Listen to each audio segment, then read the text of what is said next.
Today we are going to start class 10 topic life process.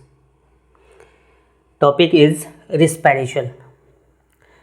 Respiration is a process by which assimilated food is oxidized and energy is released is called respiration.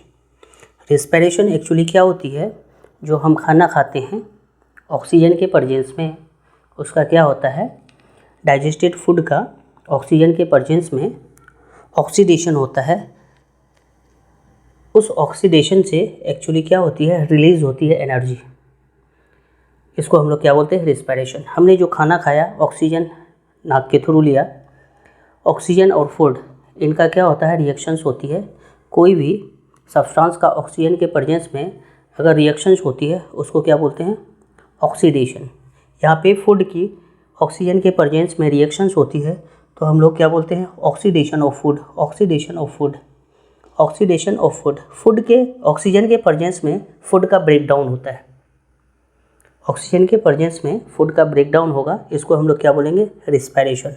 और इस respiration के behalf पे energy release होती है। क्या होती है, energy release होती है। दैट मीन्स डेफिनेशन को फिर से देखते हैं। The process by which assimilated food is oxidized and energy is released is called respiration. इसको क्या कहेंगे, रिस्पायरेशन बोलेंगे। फूड का ऑक्सीजन के प्रेजेंस में रिएक्शंस होती है, रिएक्टेंट कहलाता है, और प्रोडक्ट ये हमारा रिलीज़ होता है, कार्बन डाइऑक्साइड, वाटर, और एनर्जी रिलीज़ होती है। Energy in the form of ATP. ATP का full form adenosine triphosphate, adenosine triphosphate. And then energy, ATP is also called energy currency of the cell. Life process होंगी। Respiration is a type of life process. The life process is going on behalf of ATP. ATP is energy currency of the cell. Energy currency of the cell. हमारे pocket में रुपया होता है तो हमारी energy होती है। मार्केट में जाते हैं तो तरह तरह की चीज़ देखते हैं, खरीदते हैं।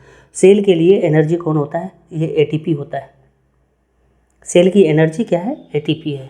और ये एटीपी फॉर्मेशन कहाँ पे होता है, एक्चुअली माइटोकॉन्ड्रिया में होता है। साइटोप्लाज्म में प्रेजेंट होता है कौन, माइटोकॉन्ड्रिया।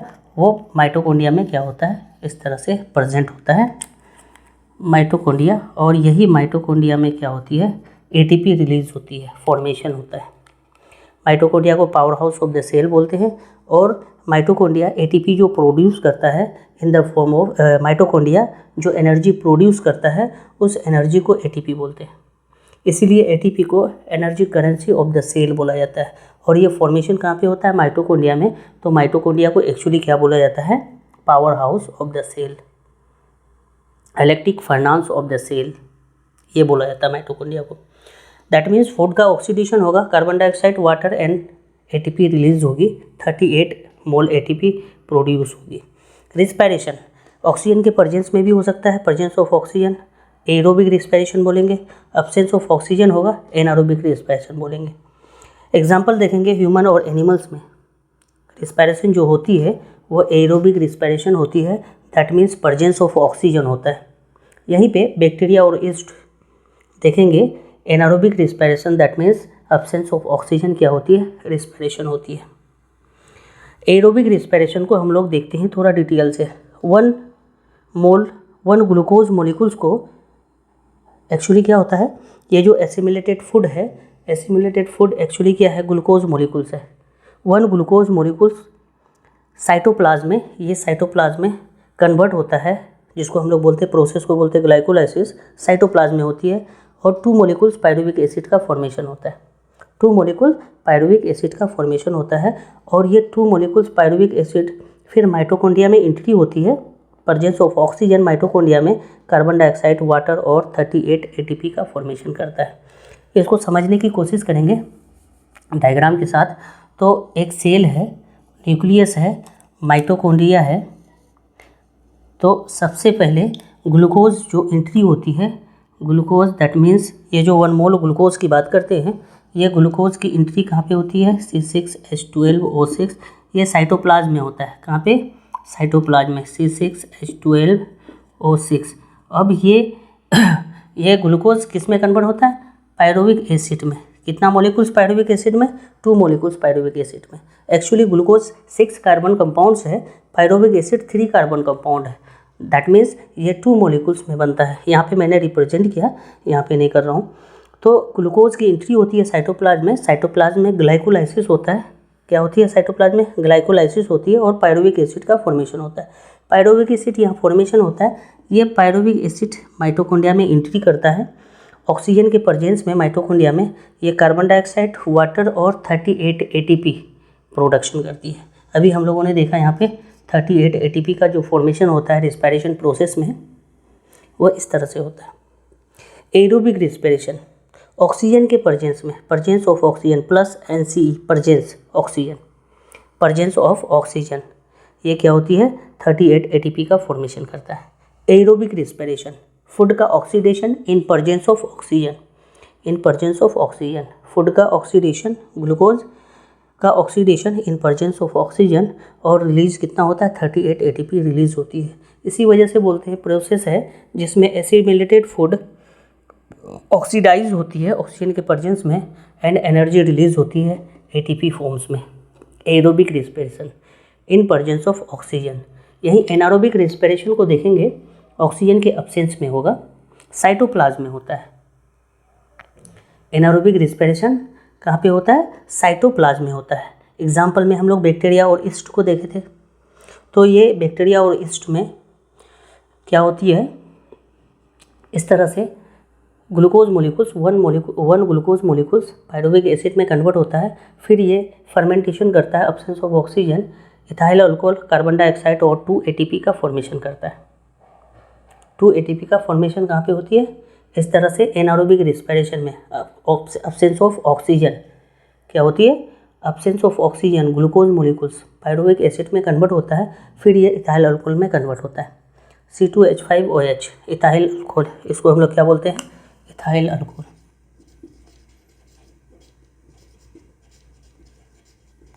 इथाइल अल्कोहल, इसका फॉर्मेशन होता है और एटीपी जनरेट होता है।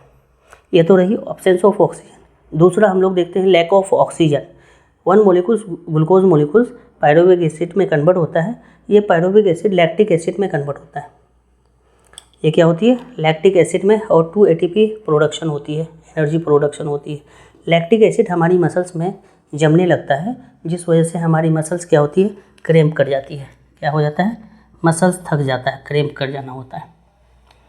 तो lack of oxygen, lactic acid, L याद रखेंगे। Lack of oxygen, lactic acid, है ना।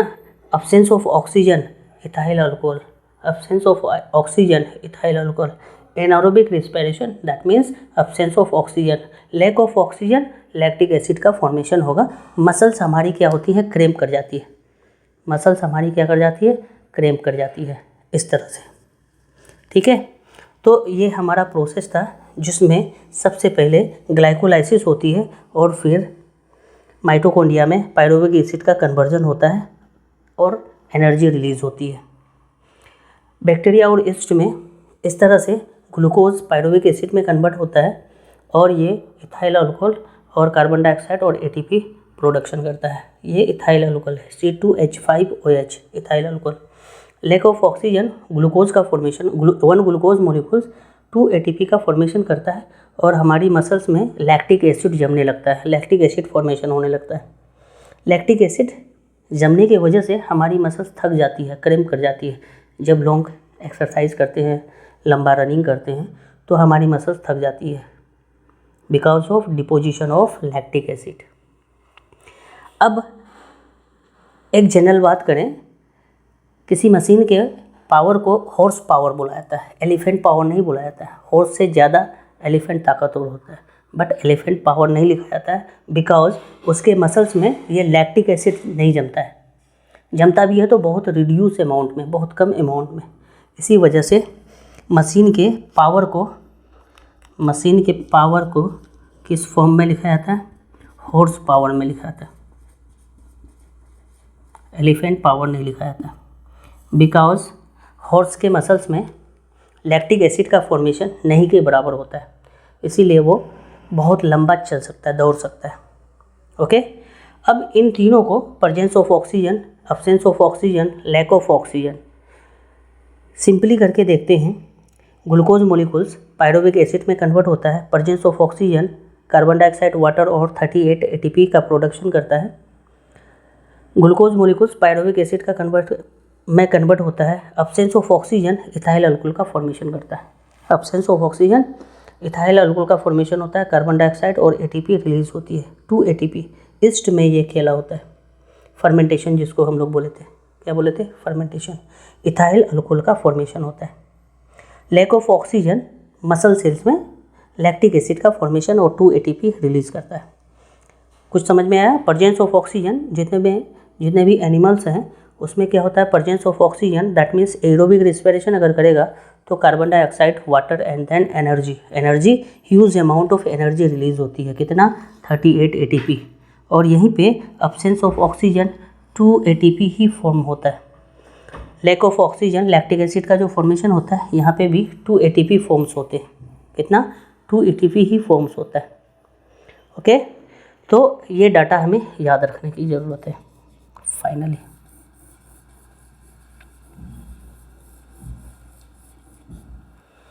ग्लूकोज मॉलिक्यूल ग्लाइकोलाइसिस प्रोसेस करके पायरुविक एसिड में कन्वर्ट होता है, presence of oxygen carbon dioxide, water 38 ATP, absence of oxygen ethyl alcohol, carbon dioxide और 2 ATP, lack of oxygen lactic acid 2 ATP.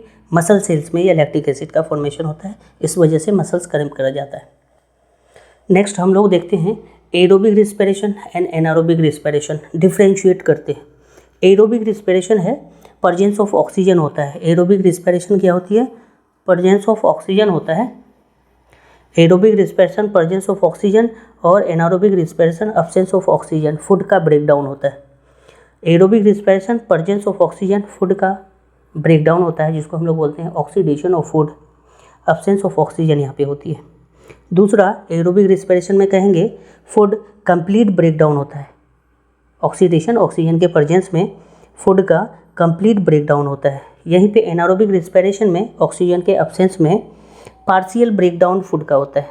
Food का breakdown क्या होता है? पार्शियल। और यहाँ पे एरोबिक रिस्पिरेशन में जो प्रोडक्ट रिलीज होता है कार्बन डाइऑक्साइड, वाटर और एरोबिक रिस्पिरेशन में देखते हैं 38 एटीपी इस तरफ रिलीज होती है। और यहाँ पे इथाइल अल्कोहल जिसको इथेनॉल भी बोलते हैं, एस्ट में प्रोडक्शन होती है। लैक्टिक एसिड मसल सेल्स में प्रोडक्शन होती है।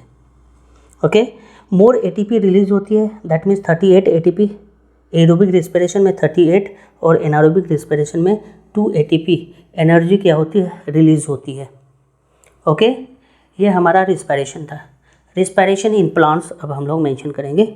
Respiration in plants,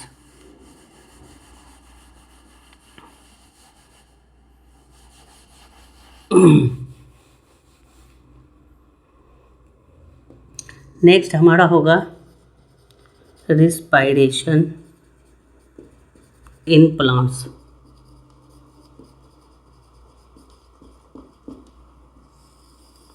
respiration in plants, plants में रिस्पिरेशन कैसे होती है? प्लांट में रूट सिस्टम, रूट है, शूट सिस्टम में स्टेम और लीफ है। इनके थ्रू क्या होती है? इस तरह से प्लांट्स को अगर हम मेंशन करें, अंडरग्राउंड पार्ट है और इधर लीफ वाला पार्ट है। इधर क्या है? लीफ वाला पार्ट है। ओके, ऊपर वाले पार्ट को हम लोग क्या बोलते हैं? Shoot system. क्या बोलते हैं? Shoot system. और ये वाला पार्ट अंडरग्राउंड पार्ट, ये क्या होता है? Root system. क्या होती है? Root system. तो यहाँ पे प्लांट में जो रिस्पिरेशन की बात करेंगे, रिस्पिरेशन इन प्लांट्स, तो किस तरह से होगी ये चीज़ हमें समझने की ज़रूरत है। रूट के थ्रू भी हो सकता है, स्टेम के थ्रू भी हो सकता है और लीफ के थ्रू भी हो सकता है।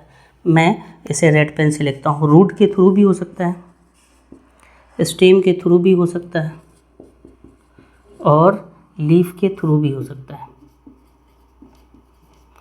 इन तीनों के थ्रू रिस्पिरेशन हो सकती है। रिस्पिरेशन करना मीन्स क्या करना? एक तरह से गैसियस एक्सचेंज करना। किसके थ्रू?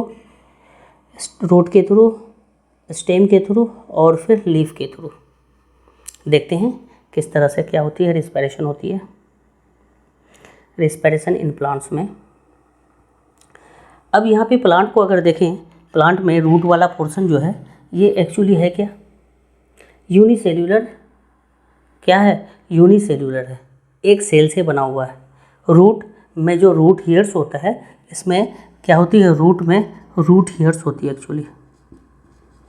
और ये रूट हेयर एक्चुअली क्या होता है, यूनिसेल्यूलर होता है, एक सेल से बना होता है। एपिडर्मल सेल्स आउटग्रोथ करता है और रूट हेयर का फॉर्मेशन करता है। अपर लेयर ऑफ सेल, जिसको एपिडर्मिस बोलते हैं या फिर एपिडर्मल सेल्स बोलते हैं, वो आउटग्रोथ करके इस तरह से आउटग्रोथ करके रूट हेयर का फॉर्मेशन करता है। ये सेल कौन सा होता है, एपिडर्मिस। ये एपिडर्मिस होती है, ये एपिडर्मिस ही रूट हेयर का फॉर्मेशन करता है। जो रूट होती है, मेन रूट, वहाँ से भी ब्रांचेज निकलते हैं जिसको रूट हेयर्स बोलते हैं। ये कैसा नेचर का होता है, यूनिसेल्यूलर होता है। तो रूट में देखते हैं किस तरह से गैसियस एक्सचेंज होता है ना। तो किस तरह से कार्बन ऑक्सीजन सॉइल पार्टिकल से डिफ्यूज़ होकर रूट हेयर्स में आता है और फिर ये प्लांट को अवेलेबल होता है। प्लांट भी रिस्पायरेशन करती है, प्लांट में भी माइटोकॉन्ड्रिया है, बहुत कम अमाउंट में है, नंबर्स में है। इन अब्सेंस ऑफ लाइट प्लांट क्या करता है, जो खुद का फूड बनाता है, ग्लूकोज बनाता है, लाइट के प्रेजेंस में, वो अब्सेंस में उसका यूज़ भी करता है।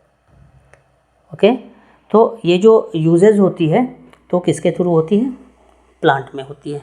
तो प्लांट में गैसियस एक्सचेंज होगा, तो गैसियस एक्सचेंज किसके थ्रू होगा, रूट हेयर्स के थ्रू होगा। देखते हैं रूट हेयर कैसा है, हम लोग हेडिंग डालते हैं रूट्स।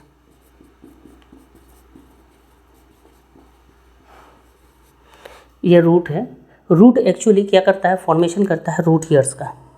इससे क्या होती है, रूट हेयर का फॉर्मेशन होता है। और ये रूट हेयर अभी हम लोगों ने देखा कैसा है, यूनिसेल्यूलर। कैसा है, यूनिसेल्यूलर रूट सेल, यूनिसेल्यूलर। अब यहाँ पे थोड़ा सा ध्यान दें, ये रूट है, सॉइल के अंदर है, इसके ऊपर इस तरह से सॉइल पार्टिकल्स है। In between soil particles gases हैं, ऑक्सीजन हो है। इन सॉइल पार्टिकल्स के बीच में क्या होंगे, सॉइल पार्टिकल्स हैं, ये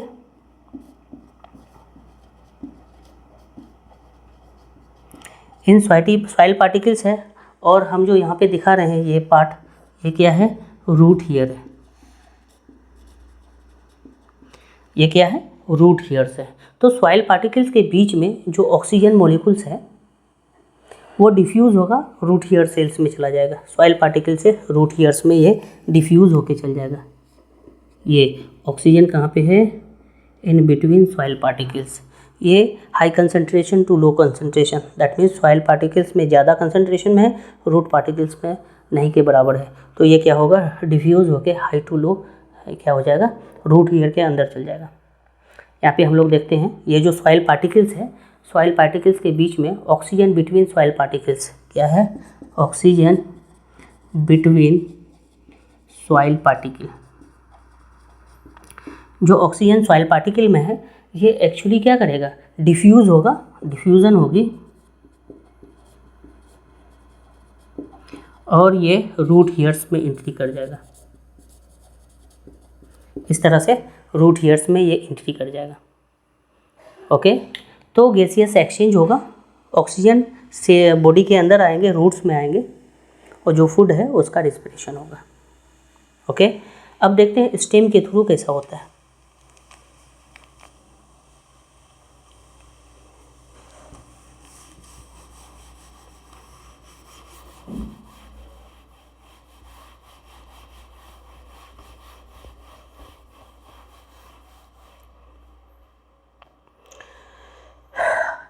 रूट में गैसियस एक्सचेंज, ऑक्सीजन प्लांट को मिल गया।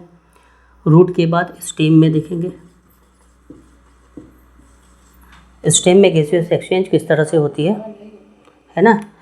स्टेम जो है दो फॉर्म्स में हो सकता है, एक वुडी स्टेम हो सकता है और एक सॉफ्ट ब्रांच स्टेम हो सकता है। हर्बेसियस प्लांट में ग्रीन स्टेम, पहला ओडी स्टेम को देखते हैं।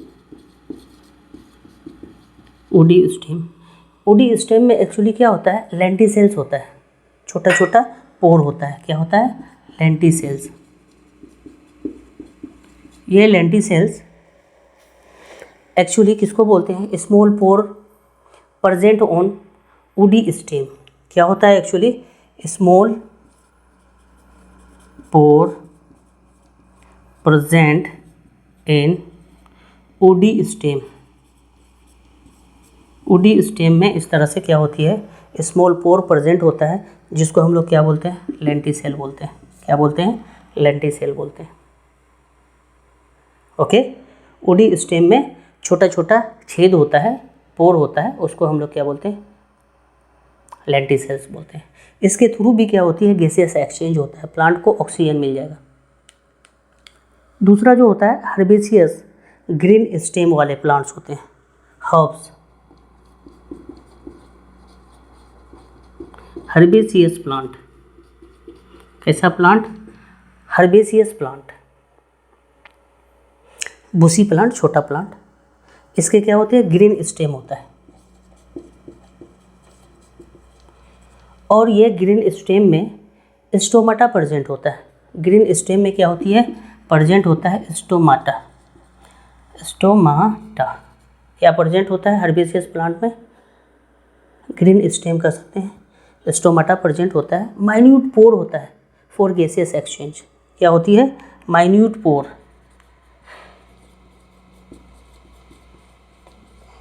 For gaseous exchange. Gaseous exchange के लिए स्मॉल पोर होता है। इस पोर से प्लांट को ऑक्सीजन मिल जाएगा। क्या मिल जाएगा, ऑक्सीजन मिल जाएगा। ऑक्सीजन मिल गया, फूड उन्होंने खुद बनाया। प्लांट क्या है, ऑटोट्रोफ है। किस फॉर्म में फूड बनाया, ग्लूकोज फॉर्म में, C6H12O6। तो ये जो फूड बनाया, ऑक्सीजन मिला, फूड का ऑक्सीडेशन होगा, ब्रेक डाउन, जिसको हम लोग क्या बोलते हैं, रिस्पिरेशन बोलते हैं। रिस्पिरेशन एक्चुअली बोल सकते हैं फूड का ऑक्सीडेशन। और रिलीज क्या होता है, ऑक्सीजन, ATP रिलीज होती है, एनर्जी रिलीज होती है। Break down of food in presence of oxygen after then release of energy, इसी को हम लोग क्या बोलते हैं, रिस्पिरेशन बोलते हैं। तो यहाँ पे रूट के थ्रू हमने देखा गैसियस एक्सचेंज, प्लांट को ऑक्सीजन कैसे मिलता है। दूसरा हम लोगों ने देखा स्टेम के थ्रू, है ना, स्टेम भी क्या करता है, ऑक्सीजन को अपने अंदर लेता है। किस तरह से, ओडी प्लांट लेंटिसेल्स के थ्रू, हर्बेसियस प्लांट स्टोमाटा के थ्रू। ये स्टोमाटा प्रेजेंट कहाँ है, ग्रीन स्टेम में। अब देखते हैं लीफ में, लीफ में भी स्टोमाटा रहता है। तो लीफ की बात करते हैं।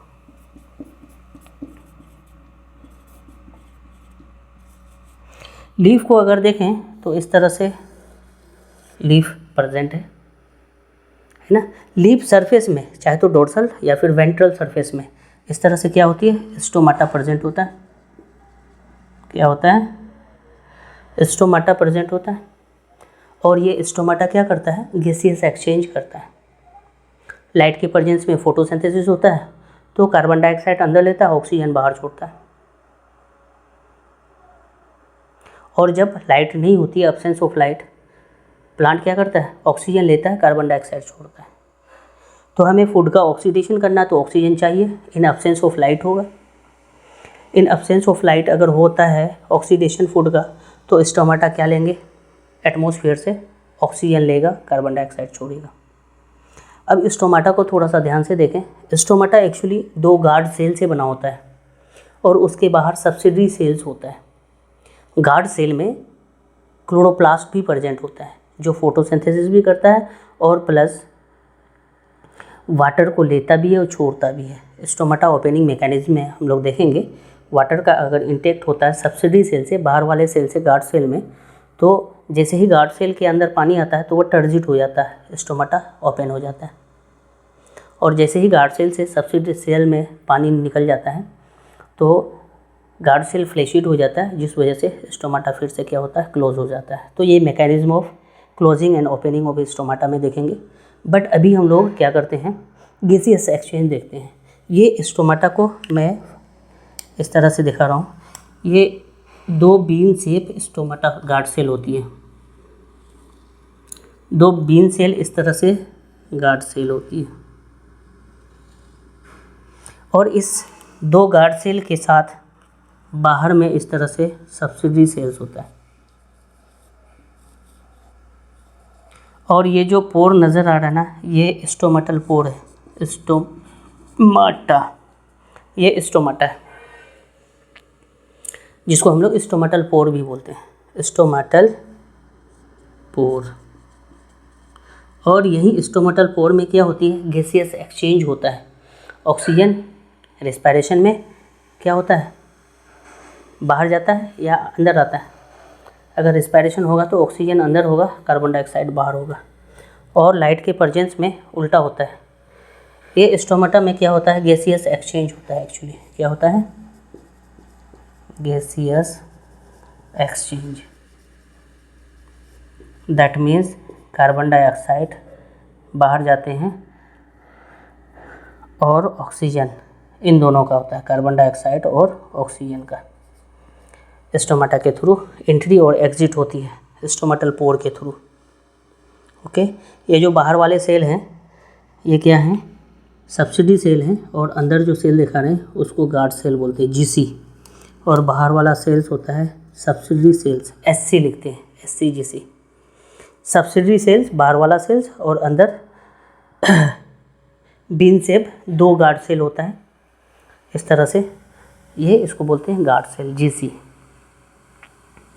ओके, ये गार्ड सेल में इस तरह से क्लोरोप्लास्ट प्रेजेंट होता है।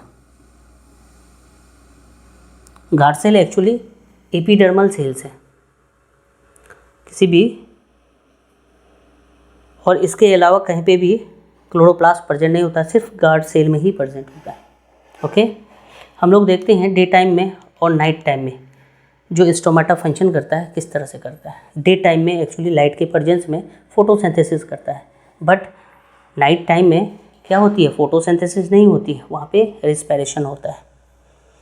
फोटोसिंथेसिस में कार्बन डाइऑक्साइड लेते हैं और ऑक्सीजन रिलीज़ करता है। स्टोमाटा के अंदर कार्बन डाइऑक्साइड आता है, ऑक्सीजन रिलीज़ होता है। बट यही नाइट टाइम में जब लाइट नहीं होती है तो फोटोसिंथेसिस बंद हो जाता है, रिस्पायरेशन होती है। रिस्पायरेशन जस्ट लाइक एनिमल होता है, ऑक्सीजन लेते हैं, कार्बन डाइऑक्साइड रिलीज़ करते हैं एटमॉस्फेयर में। तो ये सारी चीज़ें होती है लीफ में। डे टाइम और नाइट टाइम को हम लोग मेंशन करते हैं।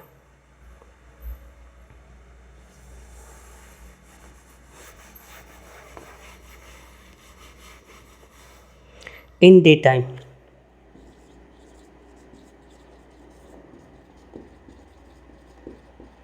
टाइम में प्लांट किस तरह से बिहेव करता है। सनलाइट प्रेजेंट होता है, क्या होती है, सनलाइट प्रेजेंट होता है। सनलाइट अगर प्रेजेंट होगा तो प्रोसेस क्या होगा, फोटोसिंथेसिस होगा।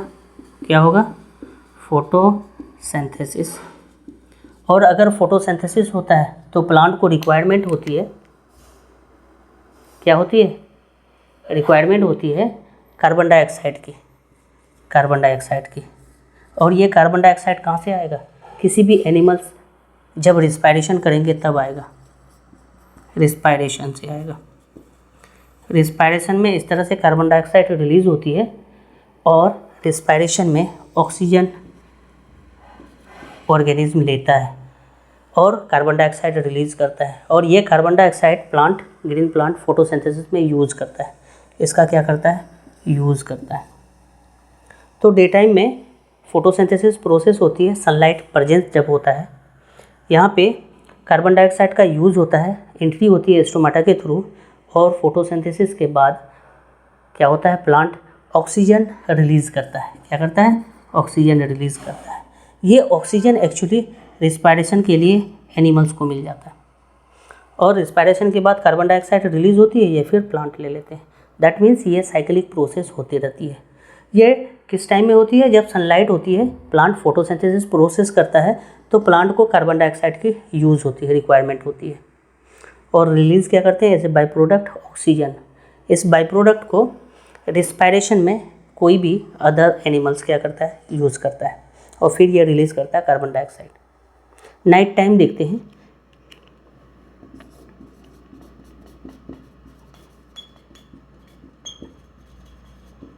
नाइट टाइम में सनलाइट अब्सेंस है, क्या है, नाइट टाइम में सनलाइट क्या है, अब्सेंट है। सनलाइट अब्सेंट है तो नो फोटोसिंथेसिस। फोटोसिंथेसिस जब नहीं होगी तो क्या होगा, नाइट टाइम में फोटोसिंथेसिस नहीं होगी तो प्लांट क्या करेंगे, रिस्पायरेशन के लिए जो दिन टाइम में फूड बनाया है उसको डाइजेस्ट करेगा, फूड का ऑक्सीडेशन करेगा, जिसको हम लोग क्या बोलते हैं, रिस्पायरेशन। रिस्पायरेशन में प्लांट्स को क्या चाहिए, ऑक्सीजन चाहिए। रिस्पायरेशन के लिए प्लांट को क्या चाहिए, ऑक्सीजन। और आफ्टर रिस्पायरेशन प्लांट क्या प्रोड्यूस करेगा, कार्बन डाइऑक्साइड। ये क्या करेंगे, कार्बन डाइऑक्साइड एलिमिनेट करेंगे, बाहर रिलीज करेगा कार्बन डाइऑक्साइड। और ये कार्बन डाइऑक्साइड कहाँ पे जाएगा, एटमॉस्फेयर में।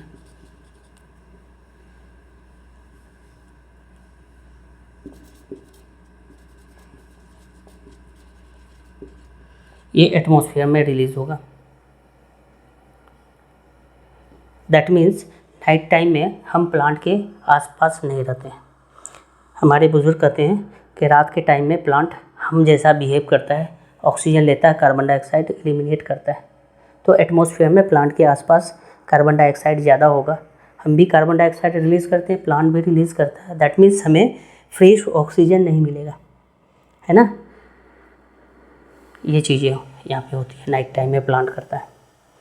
नाइट टाइम में प्लांट कैसा करता है, एनिमल जैसा बिहेव करता है इन absence of light. Okay, respiration in animals हम लोग नेक्स्ट क्लास में देखेंगे। रिस्पायरेशन इन एनिमल्स नेक्स्ट।